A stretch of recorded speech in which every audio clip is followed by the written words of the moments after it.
Boa noite. Boa noite. Dilma decide ir a Nova York para assinatura de acordo climático. Discurso na ONU pode incluir ataque ao impeachment. Temer discute com lideranças do PMDB uma contraofensiva internacional para defender o processo contra a presidente. Celso de Mello, o mais antigo ministro do Supremo Tribunal Federal, afirma que não há golpe e que a Constituição está sendo respeitada. TSE vai usar provas da Operação Lava Jato nas ações que pedem a cassação da chapa Dilma Temer, eleita em 2014. Supremo Tribunal Federal adia julgamento sobre nomeação de Lula para a Casa Civil. Ele continua impedido de assumir. Desemprego bate recorde e passa de 10%. São 10 milhões e 400 mil trabalhadores na rua.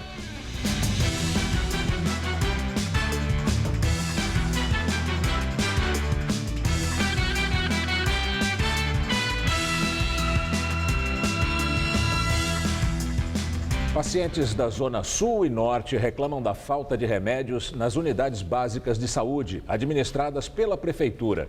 Em alguns casos, o problema já dura 4 meses.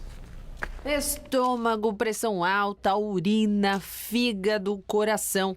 Medicamentos essenciais para grande parte da população. No aplicativo virtual da Prefeitura de São Paulo, Aqui Tem Remédio, que mostra a disponibilidade dos medicamentos nas unidades municipais de saúde, procuramos o remédio comum a tratamentos de doenças de fígado e confirmamos que ele está em falta. Seu Petrônio bem sabe, desde dezembro o aposentado não encontra essa medicação gratuita. Cada caixinha custa R$40, 40 e poucos reais, e não é só uma caixinha. Você está entendendo? São diversas caixas que você toma durante o mês de todos esses remédios. Assim como o aposentado, quem procura estes e outros medicamentos em unidades da Zona Sul de São Paulo é informado que eles estão em falta. Daqui tem Enalapril, Furosemida só. Esse do coração não tem? Não. Tem previsão? Não. Eu me sinto muito decepcionada, porque a gente paga tanta coisa, né? E quando chega na hora de precisar, não tem. Na Zona Norte, mais problemas. Na UBS Vila Santa Maria, não há estoque de medicamentos básicos. O dipirona está em falta no momento. Às vezes eu preciso de amoxicilina, minha filha tem problema de rinite, sinusite e nunca tem esse remédio. Aí sempre eu tenho que comprar por fora e eu pago 100 e pouco um vidro de remédio. Joana descobriu no ano passado um tumor nas vias respiratórias, que piora devido ao quadro de sinusite. Para evitar o avanço da doença, precisa de remédios. Sempre quando eu venho atrás da medicação aqui no posto de saúde, não encontro os remédios que eu estou precisando. De acordo com o Ministério da Saúde, a divisão de remédios básicos em toda a rede pública de saúde aqui no Brasil é de responsabilidade das 3 esferas de governo: federal, estadual e municipal. Mas cabe aos municípios, assim como aos estados e também ao Distrito Federal, controlar o estoque, a data de validade, além de armazenar e, principalmente, distribuir os remédios à população. Na cidade de São Paulo, a Prefeitura contabiliza mais de 500 unidades municipais de saúde. O nosso sistema de logística, ele abastece todas as mais de 500 unidades da rede em 8 dias úteis. Então, o medicamento, estando no nosso estoque agora, com certeza que no máximo em 2 semanas ele vai estar na rede. O que pode acontecer, por vezes, é por alguma questão de atraso na entrega de algum medicamento por fornecedor. Às vezes tem alguma questão, por exemplo, você vai fazer uma licitação, às vezes tem uma dificuldade de concluir a licitação. Em nota, a Secretaria Municipal da Saúde diz que os remédios Enalapril e Furosemida estão sendo distribuídos normalmente na rede pública. Já a dipirona em comprimido estará disponível a partir da primeira quinzena de maio. Segundo a Secretaria, o medicamento está em falta por causa do aumento da demanda dos casos de gripe H1N1. A cidade de São Paulo vem se transformando no destino de centenas de refugiadas angolanas. Vítimas da violência e da crise econômica, elas chegam à capital com os filhos em busca de uma vida melhor. O problema é que, com o fluxo constante de imigrantes, os abrigos estão praticamente lotados. Silvia chegou há 2 meses. Veio de Angola com o filho e o marido, que, segundo ela, estava sendo perseguido no país africano. Com medo, a família abandonou a pequena lanchonete que tinha em Luanda. Escolheu o Brasil pela facilidade do idioma, que é o mesmo, e de obter o visto de turista. porque vista daqui é fácil, barato também, lá, Angola, língua também. Os imigrantes chegam como turistas e depois entram com o pedido de refúgio. Segundo o CONARE, o Comitê para Refugiados, o Brasil recebe hoje, só de angolanos, cerca de 7 pedidos por dia, mais que o dobro da média do ano passado. O motivo alegado é perseguição política ou religiosa, mas a maior parte parece fugir mesmo é da grave crise econômica que assola o país e que fez a violência urbana aumentar. Entre os angolanos, que já são a maioria nos abrigos da capital, as mulheres predominam. Só nos 3 primeiros meses deste ano, 600 mulheres vindas de Angola desembarcaram em São Paulo. Teve um dia de fevereiro que foram 50 de uma vez. Elas chegam com os filhos, algumas grávidas, e poucas vêm com o marido. O Dimude é um dos que ficaram em Angola. O dinheiro só deu para a passagem aérea dela e dos 3 filhos pequenos, que embarcaram na frente por segurança. Ela conta que a família vinha sendo vítima de violentas gangues que por várias vezes invadiram a casa para roubar. Diz que chegou a ser violentada pelos bandidos e passou 2 semanas no hospital. Podia ser morto. Nunca vou voltar mais. Tenho medo para chegar mais lá. Hoje, quase 300 crianças e adolescentes, junto com as mães, moram em centros de acolhida da prefeitura. 2 deles abertos de emergência por causa do fluxo de angolanas. Elas têm essa condição de ser cuidadoras dos seus filhos, né? E isso é um dificultador para a colocação no mercado de trabalho. E um aspecto também a ser observado é que elas têm uma baixa escolaridade, que também fica mais difícil a colocação no mercado de trabalho, principalmente nesse momento, né, de dificuldades econômicas que o Brasil passa. A coordenadora de assistência social diz que a prefeitura quer a ajuda de outras esferas de governo. É um grande desafio que tem que ser encarada por todos os órgãos de governo federal, estadual e municipal. O Supremo Tribunal Federal adiou o julgamento da nomeação do ex-presidente Lula para ministro da Casa Civil. Na prática, Lula continua fora do governo. O adiamento foi sugerido pelo ministro Teori Zavascki, relator de 2 ações sobre o assunto. Hoje, o Supremo iria analisar apenas outros 2 mandados de segurança, que estão sob relatoria do ministro Gilmar Mendes. Teori pediu para unificar todas as ações numa só. Apenas o ministro Marco Aurélio Mello se opôs ao adiamento do julgamento, mas foi voto vencido. Com isso, uma nova data será marcada, mas ainda não há previsão de quando o julgamento vai acontecer. A expectativa da presidente Dilma Rousseff era de que Lula pudesse assumir a Casa Civil ainda esta semana e, assim, ajudá-la no processo de impeachment, participando da articulação política dentro do governo. Antes da votação na Câmara, o ex-presidente trabalhou nos bastidores para tentar barrar o afastamento de Dilma. No entanto, não obteve sucesso. Agora, Lula trabalha para tentar convencer os senadores. A nomeação do petista foi suspensa em março pelo ministro Gilmar Mendes. Ele acatou as ações do PSDB e do PPS. A oposição afirma que a posse teria como objetivo dar foro privilegiado a Lula, que é investigado na Lava Jato. O vice-presidente da República, Michel Temer, do PMDB, se reuniu em São Paulo com lideranças do partido.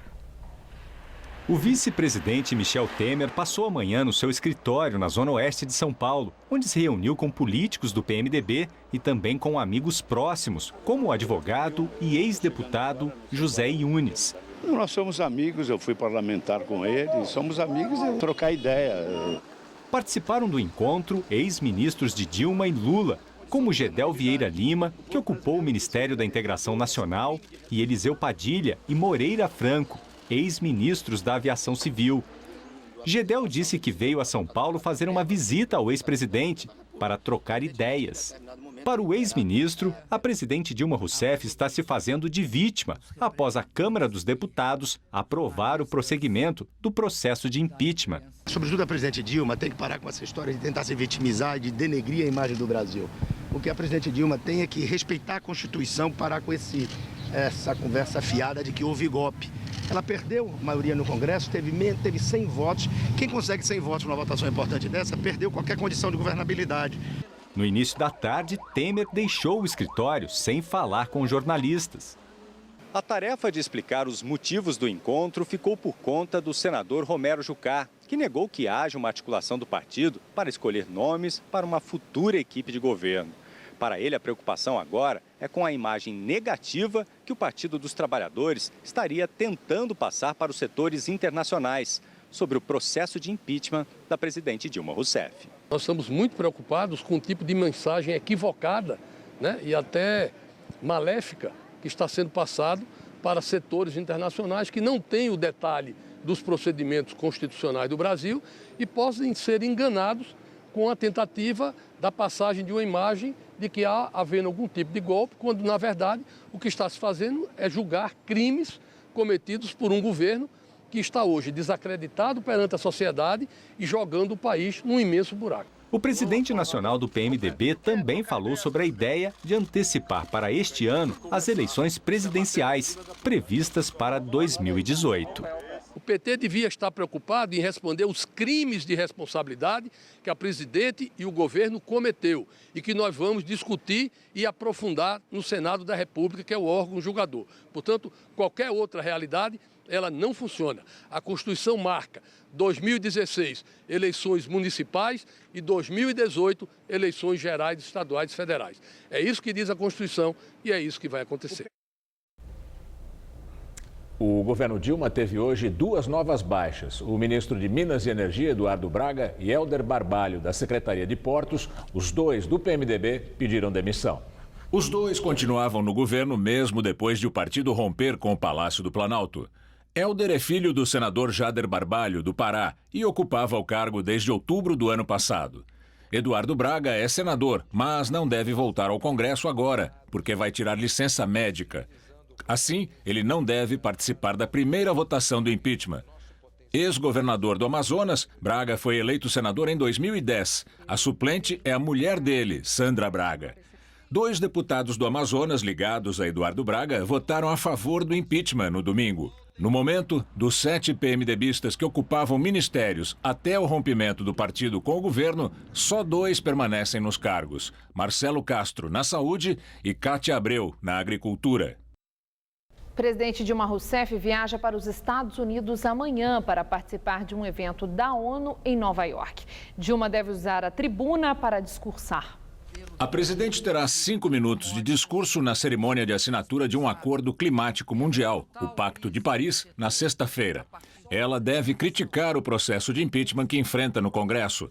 Para a oposição, a viagem é um ato de desespero e um erro grave que deve desvirtuar a imagem do Brasil no exterior.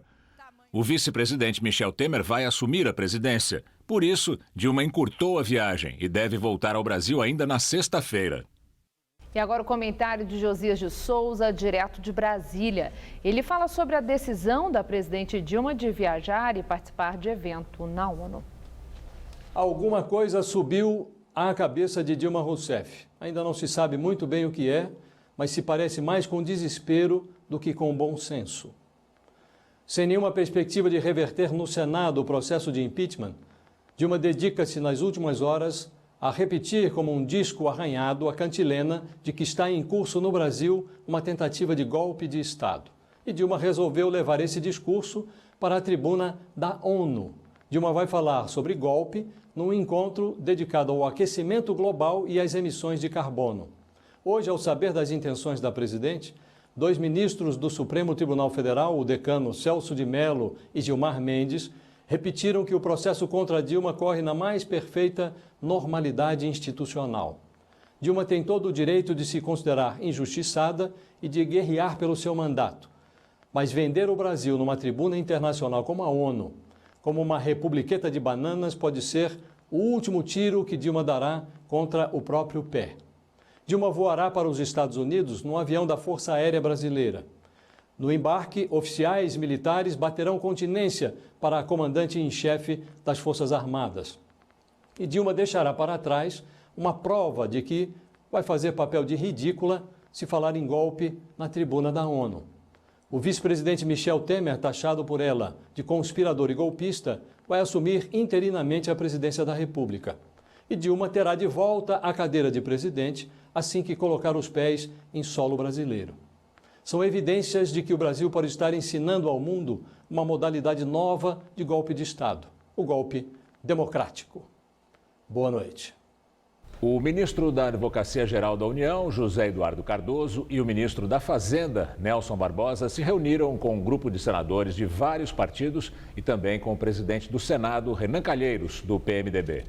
Os ministros detalharam a defesa contra o impeachment da presidente Dilma Rousseff. Na nossa defesa agora nós vamos incorporar as incongruências do relatório que foi aprovado, as debilidades do relatório, a sessão de julgamento com outras questões que devem ser colocadas, né? Renan criticou o presidente da Câmara dos Deputados, Eduardo Cunha, também do PMDB. Ontem, Cunha disse que há uma paralisia do Congresso Nacional enquanto o Senado não decide sobre o impeachment de Dilma. Ele vem pressionando os senadores para apressar o processo. O Senado, enquanto o processo tramitou na Câmara, votou matérias importantes. E a paralisação da Câmara não ajuda o Brasil, esse lockout não ajuda o Brasil. Ele só atrapalha ainda mais a situação, que já é muito ruim. Quanto mais o presidente da Câmara tentar interferir no ritmo de andamento do processo no Senado, sinceramente, ele só vai atrapalhar. O líder do PMDB no Senado, Eunício Oliveira, indicou o senador Raimundo Lira, também do PMDB, para ser o presidente da Comissão Especial do Impeachment no Senado. O PSDB pretende indicar para a vaga de relator o senador Antônio Anastasia, do PSDB de Minas, mas o PT é resistente ao nome de Anastasia. Os 21 integrantes da comissão, inclusive o presidente e o relator, serão eleitos na sessão marcada para a próxima segunda-feira. Presidente do Supremo Tribunal Federal, ministro Ricardo Lewandowski, envia ao Senado a proposta da Corte para o rito do impeachment de Dilma. De acordo com o STF, deverá ser seguido o mesmo rito usado no impeachment do ex-presidente Fernando Collor de Mello em 1992. A proposta deve ser usada caso o Senado, por maioria simples no plenário, decida dar continuidade ao procedimento. A única mudança prevista na proposta do Supremo em relação ao rito de 1992 é em relação ao momento do interrogatório da presidente. Agora, o interrogatório vai ser feito depois da fase de instrução probatória na comissão especial, ou seja, depois da fase de verificação dos indícios pela comissão. No rito empregado no caso de Collor, o interrogatório na comissão especial do impeachment foi feito antes da coleta de provas. Instituto Vladimir Herzog lança campanha para pressionar o Congresso Nacional a punir o deputado federal Jair Bolsonaro, do PSC do Rio de Janeiro. Durante a votação do impeachment no domingo, o parlamentar homenageou o falecido coronel do Exército Carlos Alberto Brilhante Ustra, comandante do DOI-CODE em São Paulo nos anos 70, órgão de repressão política. Brilhante Ustra é acusado de tortura e assassinatos ocorridos na ditadura militar. De acordo com o Instituto Vladimir Herzog, a Constituição brasileira é plena de razões para impedir que Jair Bolsonaro continue a ofender e envergonhar o Brasil com sua apologia à tortura. O Instituto alega que o parlamentar faz incitação ao crime em plena Câmara dos Deputados. Nas suas redes sociais, Bolsonaro afirma que não se arrepende do discurso que fez. A OAB do Rio anunciou que vai entrar com um pedido para cassar o mandato dele, que é capitão do Exército. E o paulistano teve hoje mais um dia de calor intenso. As temperaturas chegaram essa tarde à marca dos 31 graus aqui na capital. Sem chuva, a umidade relativa do ar chegou perto dos 30%, que é muito baixo. Vamos ver como é que fica o tempo no feriado com Mariana Armentano. O alerta para essa quinta-feira é de chuvas no extremo sul do país. Uma nova frente fria avança pela região e provoca chuvas fortes e volumosas com raios, ventania e até granizo na região da Campanha Gaúcha e ali na fronteira oeste do Rio Grande do Sul. Nas outras áreas gaúchas, em Santa Catarina e no sul e oeste do Paraná, o ar seco perde força e chove a partir da tarde. Nas demais áreas do país, o tempo, olha, quase não muda. Só ali entre o sul de Minas Gerais, São Paulo e o Espírito Santo, o dia será de chuvas bem pontuais, o que até refresca um pouco o calor. A máxima chega aos 32 graus em Porto Alegre, 29 em BH e 39 graus no Rio de Janeiro. Aqui em São Paulo, o dia será bem parecido com o de hoje, bastante quente, com a diferença que a região que faz divisa com Minas Gerais pode ter chuva, mas ela será bem pontual. Vamos ver como ficam as temperaturas em algumas cidades? Em Votuporanga, no norte do estado, mínima de 22 e máxima tarde de 35 graus. Em Franca, nem a chuva pontual refresca o calor de 29 graus durante a tarde. E aqui na capital, o dia será bem parecido com o de hoje. Temperaturas entre 20 e 32 graus. E nesta véspera de feriado de Tiradentes, mais de 2 milhões de veículos devem deixar a capital paulista. O problema é que eles voltam, né? Com certeza volta. Aí a cidade fica confusa e complicada. Vamos então falar com a repórter Fernanda Azevedo, que acompanha a situação do trânsito e tem outras informações. Fernanda. Olá, boa noite, Estela. Boa noite a todos. Olha, início de noite bastante complicado para os motoristas. Aqui, segundo a CT, são 302 quilômetros de congestionamento na cidade neste momento, mais que o dobro da média histórica para um dia 20 de abril. E um dos piores trechos é aqui a marginal do Rio Tietê, onde eu estou. Nós vamos mostrar agora a situação por aqui. Primeiro vamos falar do sentido da rodovia Ayrton Senna. A gente pode ver pelas imagens, trânsito bastante complicado nesse trecho aqui, próximo à Ponte das Bandeiras. E segundo a CET, nesse sentido, são 14,3 quilômetros de congestionamento.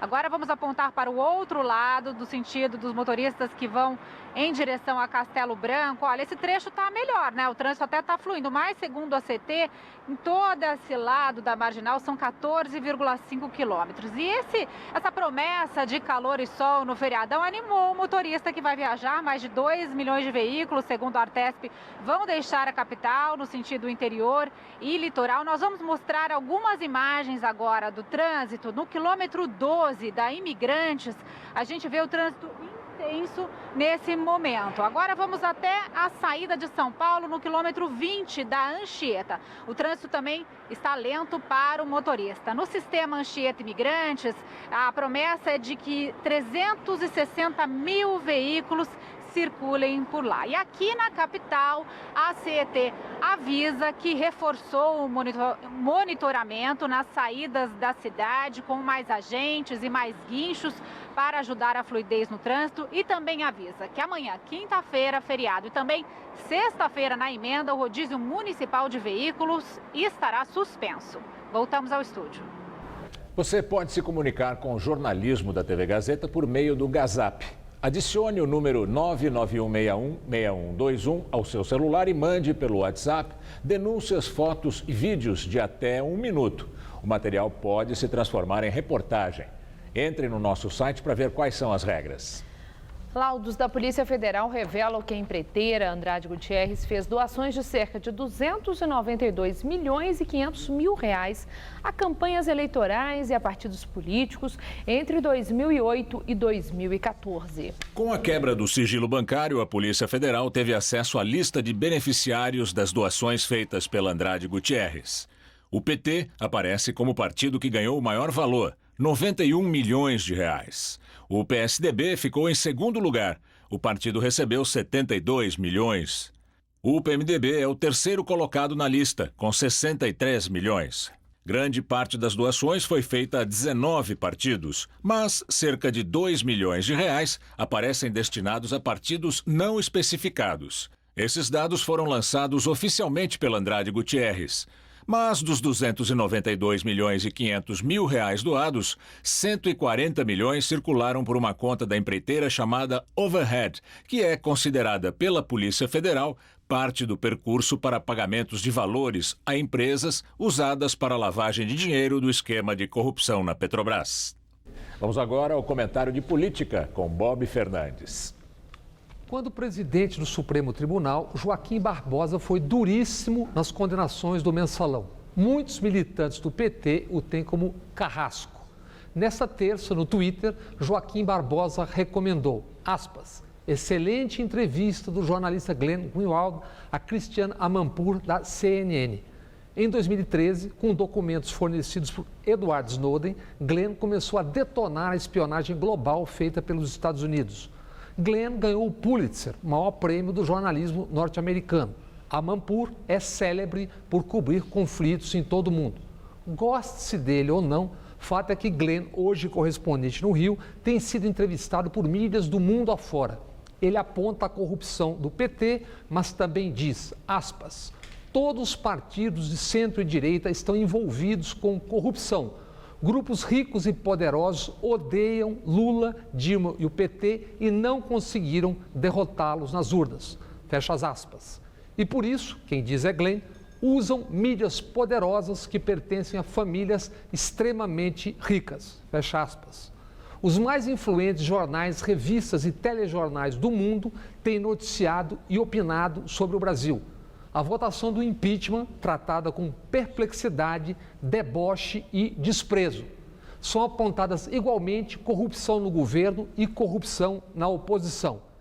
Enquanto abordam o desastre econômico e corrupção, ressaltam que Dilma, aspas, não enriqueceu, fecha aspas, e batem na ladroagem dos opositores que a julgam.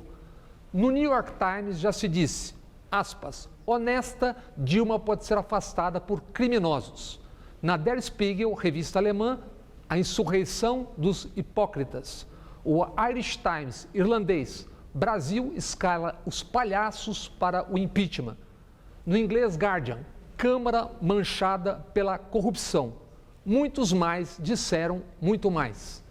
Nas mudanças de regras e erros de Dilma na economia, a mídia do mundo a criticava e reproduzíamos. Agora, mundo afora, mídias têm criticado a falta de legitimidade, entendem ele, dos que querem o poder e o que tratam como ameaças à jovem e frágil democracia do Brasil. Ontem à noite, Dilma decidiu ir à ONU amanhã para assinar os acordos de Paris. Ainda a conferir se em Nova York Dilma denunciará o que ela tem chamado aqui de golpe. Boa noite. Ministros do Supremo Tribunal Federal rebatem a tese defendida pelo governo de que o processo de impeachment é um golpe. Segundo Celso de Mello, é um erro gravíssimo falar em golpe. Portanto, ainda que a senhora Presidente da República veja, a partir de uma perspectiva eminentemente pessoal, a existência de um golpe, na verdade, há um grande e gravíssimo equívoco. Por quê? Porque o Congresso Nacional, por intermédio da Câmara dos Deputados, e o Supremo Tribunal Federal deixaram muito claro que o procedimento destinado a apurar a responsabilidade política da senhora Presidente da República respeitou até o presente momento todas as fórmulas estabelecidas na Constituição. O ministro Gilmar Mendes seguiu na mesma linha e disse que a tramitação do impeachment segue procedimentos absolutamente normais. Eu não sou assessor da presidente Dilma e nem posso aconselhá-la, mas todos nós que temos acompanhado esse complexo procedimento no Brasil, podemos avaliar que se trata de procedimentos absolutamente normais dentro do quadro de institucionalidade. Desde que o pedido de impeachment foi aceito pelo presidente da Câmara dos Deputados, Eduardo Cunha, a presidente Dilma Rousseff e alguns ministros dizem que se trata de um golpe. Segundo eles, não há caracterização de um crime de responsabilidade. O preço dos alimentos sobe 10,39% em março, de acordo com a CEAGESP. Os preços do mamão e do salmão ajudaram a puxar a alta. Nossa equipe foi às feiras e ao Mercadão Municipal para ver o que o consumidor anda fazendo para driblar a inflação. Levar o bom e velho papaya para casa não tá nada mamão com açúcar. A fruta foi a que teve a maior alta na feira, 33% segundo a FIPE. Tinha barraca vendendo 2 por R$15. Mas foi a seca que acontece lá na Bahia, né? Nunca teve uma seca tão grande, então não tem a produção de mamão. E o ano passado não podia usar muita água por causa da falta d'água, não teve irrigação, então um ajudou o outro, né?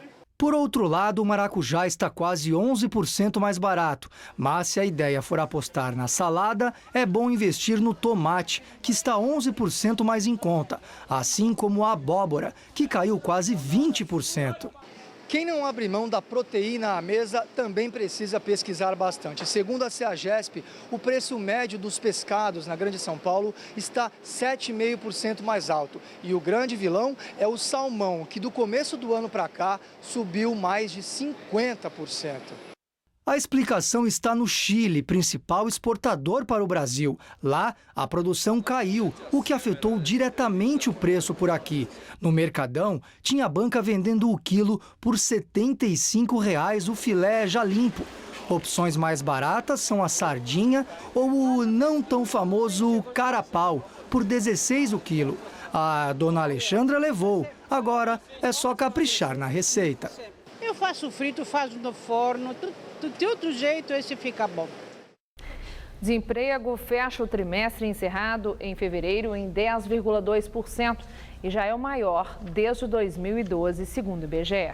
Ainda de acordo com o Instituto, é a primeira vez que o desemprego atinge 2 dígitos nesse tipo de pesquisa. O índice ficou bem acima do registrado no mesmo período de 2015, quando chegou a 7,4%. A população desocupada soma agora 10 milhões e 400 mil pessoas. E agora vamos ao comentário de economia com Vinícius Torres Freire. A economia piorou muito no ano passado, mas a dureza ainda não tinha chegado com toda a força nos empregos e nos salários. Pois então, chegou. A taxa de desemprego, como a gente acabou de ver, subiu para mais de 10%. 1 em cada 10 pessoas que procura trabalho não acha. No ano passado, nesta mesma época, 7 milhões e 400 mil pessoas estavam nessa situação. Agora são 10 milhões e 300 mil, um aumento de 40%. É um dos horrores que a gente vê na pesquisa nacional do IBGE sobre emprego, a PNAD. Os salários estão caindo, na média, cada vez mais rápido. Quem está trabalhando, por vezes vê seu salário cair, se não tem carteira assinada. Quem consegue o emprego, tende a aceitar salário menor. Na média, o salário no Brasil caiu quase 4% em um ano, perda real, já descontada a inflação. Como tem menos gente trabalhando e quem tem trabalho ganha na média menos, a renda total no Brasil está caindo também, claro. A massa de rendimentos, essa soma de todas as rendas do trabalho, caiu 5% em um ano. É uma queda brutal. Se a soma total do dinheiro pago cai, claro, o consumo. Mas o consumo também diminui porque as pessoas estão com medo de comprar bens caros, mesmo quando tem dinheiro. Outras não se arriscam a fazer um financiamento. Juntando tudo isso, a economia continua a afundar. Até onde isso vai? A opinião quase geral entre os economistas é que o desemprego e a queda dos salários vão até o final do ano, pelo menos. A dúvida é apenas sobre o tamanho do estrago. O desemprego passa de 10% de agora para 11% ou para 13% em dezembro. Mesmo que assuma um novo governo com um bom projeto e apoio no Congresso para aprovar um pacote, o desemprego vai continuar a crescer.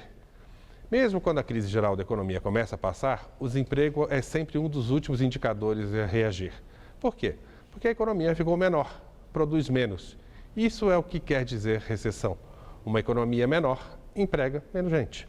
Até voltar a crescer um pouquinho lá pela metade de 2017, o emprego não vai melhorar. Boa noite. Estudantes fazem protesto contra a falta de merenda nas escolas estaduais de São Paulo e nas ETECs. A manifestação chegou a fechar os 2 sentidos da Avenida Paulista. O ato foi realizado durante a manhã por estudantes de escolas técnicas do estado. Eles protestaram por vários motivos, entre eles o corte de verbas para ampliação das ETECs e a falta de merenda. Segundo os estudantes, as escolas técnicas estaduais não oferecem merenda e nem almoço, mesmo para os alunos que estudam em período integral.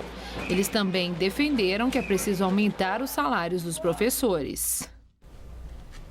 O Centro Paula Souza, que é responsável pelas ETECs, afirma que investiu ao longo dos últimos meses mais de 250 milhões de reais na ampliação e melhoria estrutural da sua rede de educação profissional. As melhorias incluíram também obras para o armazenamento e preparo das merendas, disponíveis hoje em cerca de 200 ETECs. Ainda segundo a nota, o Centro Paula Souza está trabalhando e negociando com prefeituras e Secretaria da Educação para fornecimento da merenda. A ministra Maria Tereza de Assis Moura, do Tribunal Superior Eleitoral, determinou o início da produção de provas nas ações que pedem a cassação da presidente Dilma Rousseff e do vice Michel Temer. Nesta fase, vão ser ouvidos delatores da Lava Jato e solicitadas provas sobre o esquema de corrupção na Petrobras ao juiz Sérgio Moro e ao Supremo Tribunal Federal. Além disso, também começam as perícias pedidas pelo PSDB em empresas que prestaram serviços para a campanha presidencial do PT de 2014, que estão sob suspeita de irregularidades. A estratégia de defesa da presidente Dilma no processo de impeachment que está no Senado é o tema da entrevista do dia com Maria Lídia Flandoli.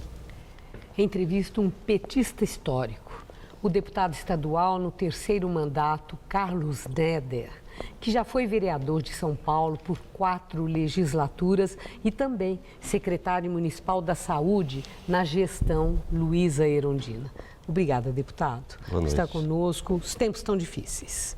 Nós vemos pelo noticiário todo um clima de muita ansiedade sobre o que vai resultar. Não apenas o processo de impeachment que já está no Senado, mas também o processo que está no TSE e o futuro, se eventualmente passar o impeachment do vice-presidente assumindo a presidência da República. Mas eu quero começar falando sobre a votação na Câmara, onde venceu o sim ao impeachment, foi admitido, foi mandado para o Senado.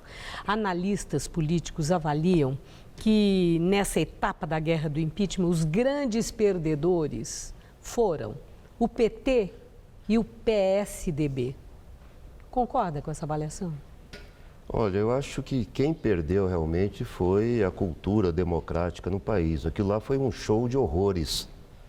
Imaginar deputados federais que se postavam à frente das câmeras para serem fotografados com um sorriso no canto do lábio, sem qualquer noção do que estavam fazendo ali, argumentos de ocasião utilizados durante o processo, as pessoas votando em nome das suas famílias, dos seus filhos, inclusive levando por escrito o nome dos filhos, provavelmente para não esquecer de nenhum.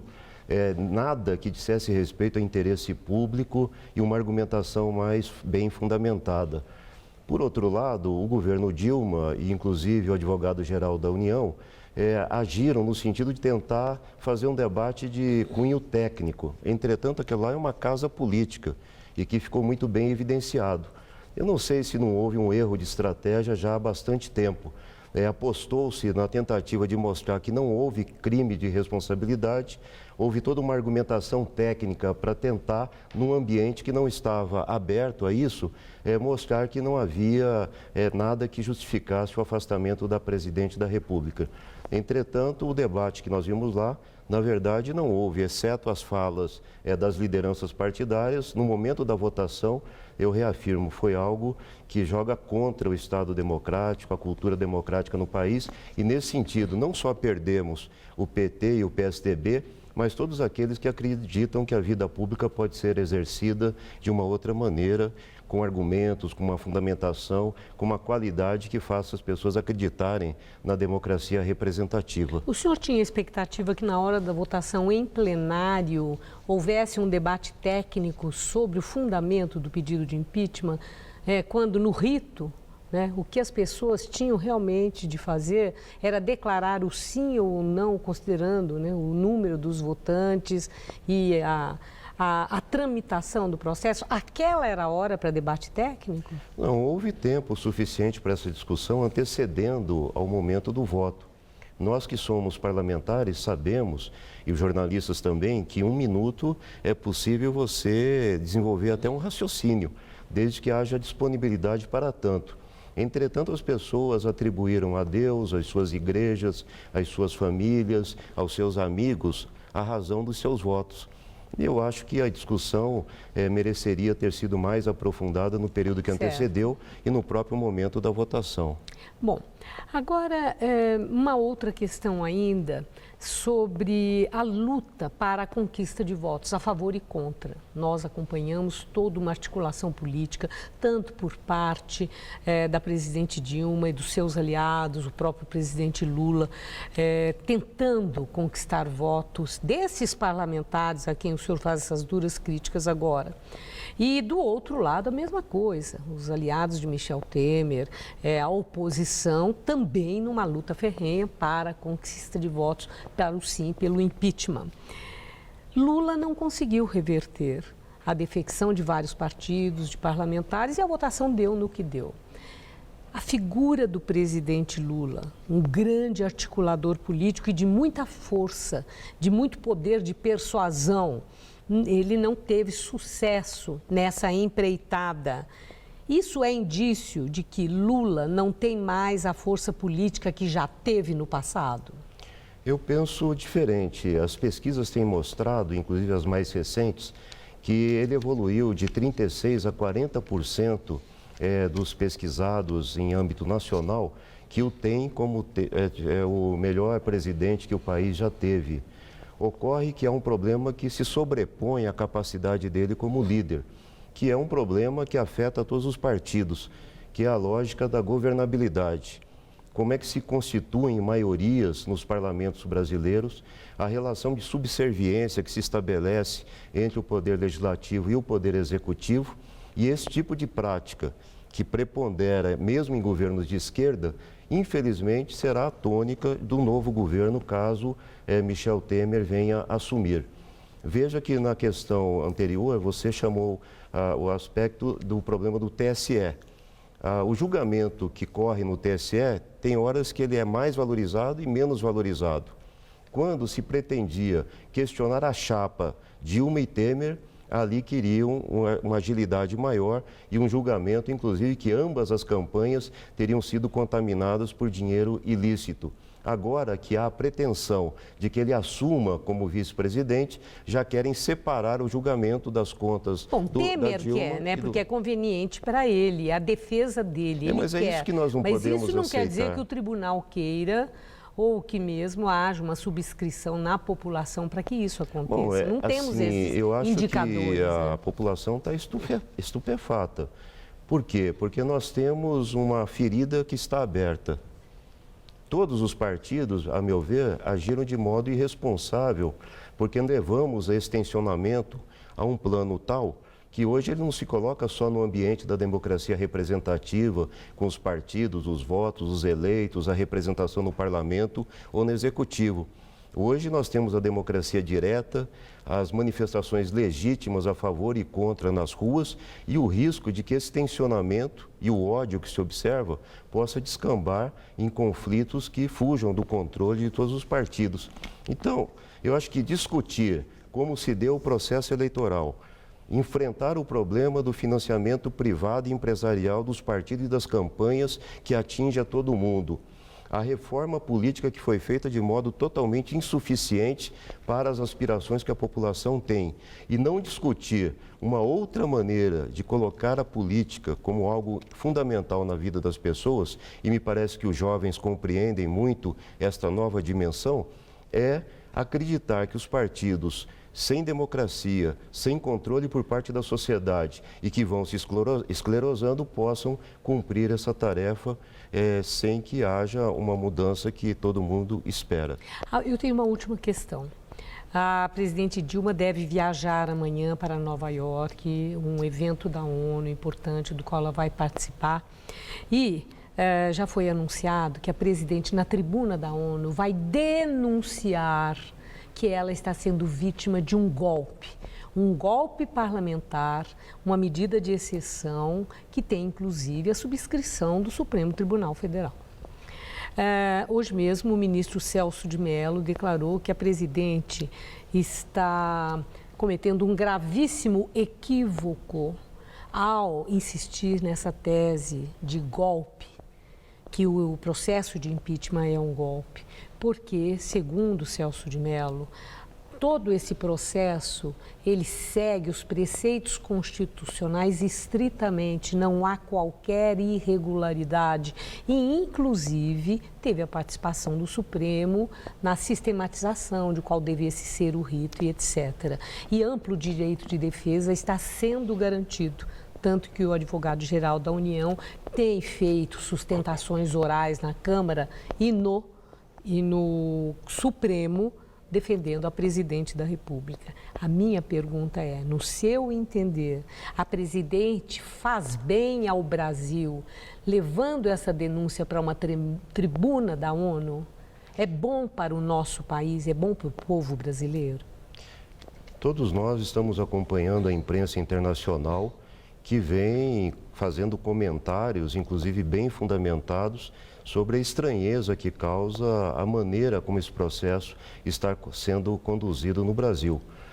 Até prova em contrário, há um sentimento de que a presidente da República é uma pessoa correta, não incorreu em ilícitos e, nesse sentido, o seu afastamento possível do cargo por um Congresso sabidamente conservador e movido por outros interesses que não o interesse público, merece um comentário em âmbito internacional. E nós que temos parentes vivendo no exterior, sabemos que há uma preocupação sobre o futuro da democracia no Brasil e pelo peso que o Brasil tem, como isso pode contaminar outros países. Nós já vimos a experiência no Paraguai e como se deu a substituição de presidente legitimamente eleito. Vimos no Brasil, com o impeachment de Collor, Exatamente. E que na época o PT aprovava. Eu não aceito a denominação, inclusive que eu assisti, de golpe democrático. Ou de golpe com golpe apoio... democrático? Golpe democrático, ou golpe com apoio no legislativo, que seria uma ironia. Na prática, ou é golpe ou não é golpe.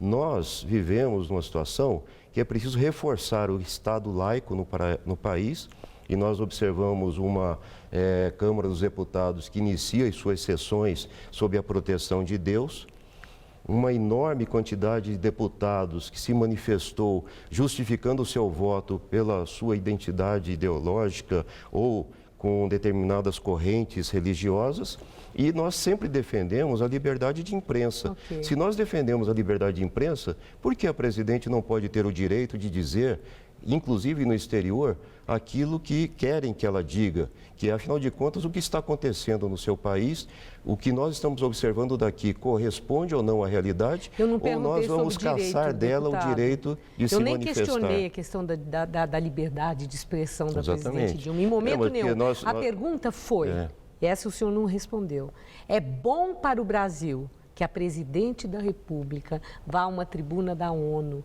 e pessoalmente, investida da autoridade institucional dela, faça denúncia de que está havendo um golpe no Brasil para derrubá-la? Eu acho que nós devemos aguardar o pronunciamento da presidenta, devemos analisar de que maneira ela pretende inserir no debate sobre a questão da sustentabilidade do meio ambiente o que ocorre no Brasil, até porque há uma preocupação internacional quanto ao futuro do país, no que diz respeito, inclusive, às riquezas naturais que temos e os cuidados que precisamos ter na preservação do meio ambiente. Mas eu acho que ela tem esse direito. Eu defendo o direito dela e de qualquer outro representante, detentor de um mandato eletivo, inclusive em âmbito estadual e municipal, que possam expor aquilo que estão sentindo. O senhor não respondeu a minha pergunta, mas eu respeito. Muito obrigada, uma boa noite. Pois não, obrigado. Gamberini. Toda semana, mais de 9.000 pessoas usam a ciclovia do Rio Pinheiros, na zona sul de São Paulo. Mas, desde março, um importante trecho está interditado. A Bike Repórter Renata Falzoni mostra a situação lá. Há mais de um mês, a ciclovia do Rio Pinheiros está com mais um trecho interditado. Dessa vez por conta de tubos da Sabesp que se romperam próximo à estação da Vila Olímpia. Esta obra não precisaria afetar um importante eixo cicloviário da capital. O problema está em outro ponto. Por causa destes 30 metros danificados e apenas um lado da pista, toda essa estrutura de 4 quilômetros entre o Parque do Povo e a Ponte Cidade Universitária está desconectada.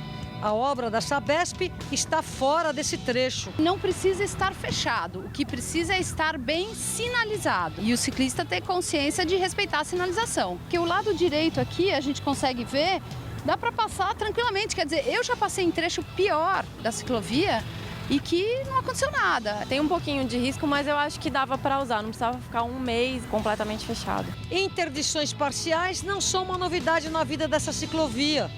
Dos seus 22 quilômetros de extensão originais, hoje só funcionam 4 quilômetros na parte norte e 7 na parte sul, o que restringe muito sua funcionalidade. Se hoje a ciclovia estivesse com todas as adições desde o início, um bate-volta, você fez um treino super bom de 60 quilômetros. A gente ganhou uma coisa super legal e foi perdendo ao longo do tempo. Em nota, a CPTM, que administra a ciclovia, diz que decidiu pela interdição por questões de segurança e que, em outro caso parecido, abre aspas, ciclistas mais experientes desrespeitavam a sinalização, andando em velocidade incompatível no trecho danificado. O prazo de reabertura da ciclovia é dia 5 de maio.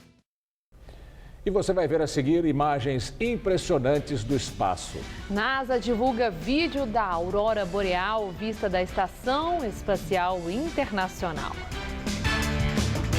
Receitas digitais Bradesco com Henrique Fogaça. Para você que resolve tudo de forma digital, o Bradesco tem uma receita na medida. X Tudo Digital Bradesco. Você pode usar uma máquina de autoatendimento, um tablet, um computador ou um celular. Eu vou de celular. Aí você vai usando a gosto. Pagamento, depósito de cheque, consulta de saldo. E se quiser, fala com o seu gerente pelo celular. X Tudo Digital Bradesco. Vai aprovar ou vai ficar vacilando aí? Bradesco. Digital ao seu gosto. Experimente Centrum Ômega 3. Mini cápsulas fáceis de engolir e ultra concentradas. Com EPA e DHA que ajudam a manter a sua saúde. Experimente hoje o Centrum Ômega 3.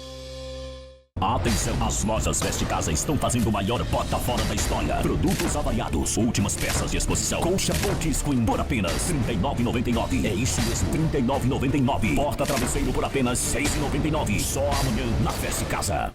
Qual Casper você é? Eu sou jornalismo. Eu sou Relações Públicas. Eu sou publicidade e propaganda. Eu sou Rádio, TV e Internet. A minha Casper é comunicação. Aqui tem teoria, prática, oportunidade de estágio e a melhor localização. Essa é a minha Casper. Essa é a nossa Casper.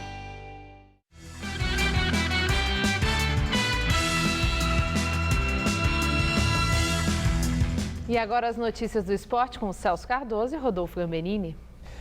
Hoje tem Corinthians pela Libertadores da América, mas nem precisa vencer, né, Celso? Ah, precisa sim.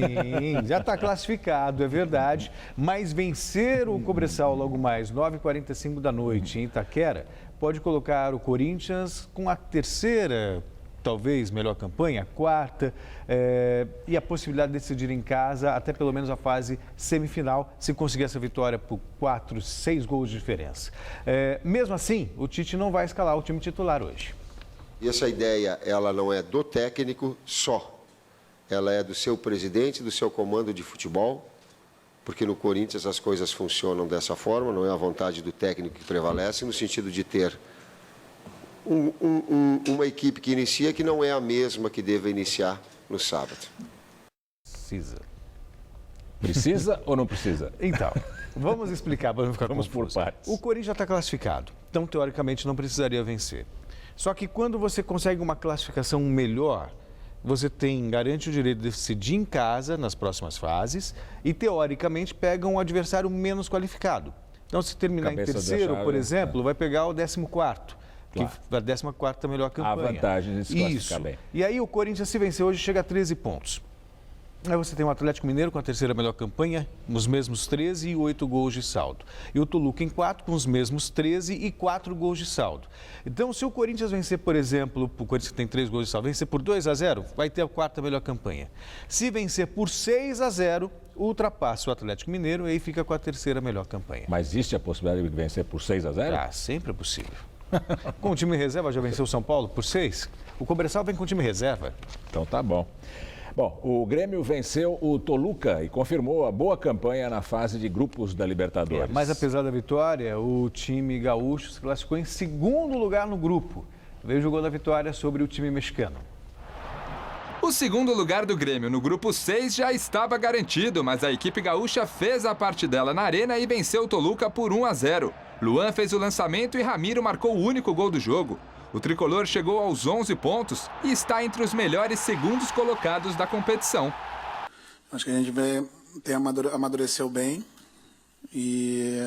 mas acredito que a gente ainda tem mais para evoluir. A partir de agora, mata-mata, e a gente sabe o histórico, né, do clube nesse tipo de competição e também que gosta muito de jogar esse tipo de eliminação. É isso, né, Celso? É isso. Obrigado. Amanhã tem mais. Até amanhã. Obrigado. Boa noite. Estela. NASA divulga imagens da aurora boreal vista da Estação Espacial Internacional. O vídeo em alta velocidade mostra o fenômeno visto do espaço. A aurora boreal acontece quando partículas de vento solar entram na atmosfera e interagem com o campo magnético da Terra. A Agência Espacial Americana divulgou as imagens para comemorar o lançamento da NASA TV UHD, um novo serviço de televisão que opera num sistema de altíssima resolução chamado 4K. E mais um ministro... Opa, deixa eu arrumar aqui meu colarinho. Mais um ministro, Celso Panceira, da Ciência e Tecnologia, deixou o governo Dilma hoje. É o terceiro ministro hoje. O Jornal da Gazeta termina por aqui. A edição de hoje pode ser vista no site do Jornal da Gazeta. Mais notícias em nossa edição das 10. Uma boa noite para você. Voltamos amanhã às 7 da noite. Boa noite e até lá.